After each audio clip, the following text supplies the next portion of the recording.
आज अचानक माझा भाऊ मला घेऊन गेला बाहेर। तर चला तुम्हाला मी सांगते नेमकं झालं काय। Hi guys, welcome back to our channel. कसे आहात तुम्ही सगळे? मी तर एकदम मस्त आणि बरी आहे। व्हिडिओची सुरुवात केली आहे मी इथं माझा मेकअप दाखवण्यापासून, जो की बिलकुल पण चांगला नाहीये। मी माझ्या भावाला मनवलं बाहेर जाण्यासाठी खूप जास्त, कारण मला बँकेचं काम होतं। म्हटलं बाबा चल बाबा, तेवढं माझं बँकेचं काम करून दे म्हणजे मग मी मोकळी। तर आम्ही गेलो बँकमध्ये। तिचं काम करायचं तर मला तर काही समजत नाही, पण माझ्या भावाला घेऊन गेली कारण त्याला सगळं माहित होतं म्हणून। तर मी त्याला सोबत घेऊन गेली, त्याने माझं काम वगैरे करून दिलं आणि नंतर आम्ही गाडीवरतीच ठरवलं की चला कुठेतरी बाहेर जाऊया।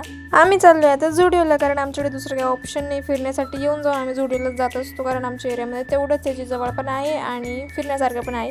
तर आम्ही गेलो झुडिओमध्ये आणि इकडे मी इथं कॅमेऱ्यामध्ये बोलते आणि माझा आवाजच रेकॉर्ड झालेला नाहीये। बाकीचा हवेचाच आवाज त्याच्यामध्ये खूप जास्त येत होता, तर मग मला असं व्हॉइस ओव्हर करावं लागतंय। इकडे तर खूप गर्दी होती, कारण इथे संत निवृत्तीनाथांची पालखी जात होती। इथे ते बघितलं आणि गेलो डायरेक्ट झुडिओमध्ये। आम्ही आधी मुलांचं कलेक्शन बघितलं, पण भाऊ तर बोलला की नाही मला काही घ्यायचं नाही। मग आम्ही फक्त 1-2च वस्तू झुडिओमधनं घेतल्या आणि निघालो होतो घरी येण्यासाठी। आम्ही घरी जात होतो आणि भाऊला जॉबला जाण्यासाठी इतकं लेट झालं होतं की माझ्या भावाने एवढी गाडी पळवली, बापरे मला तर जन्नतच दिसली। तर चला आता झुडिओचा एक क्विक हॉल करूया। आम्ही 2 परफ्यूम घेतले, एक माझ्यासाठी आणि एक भावासाठी।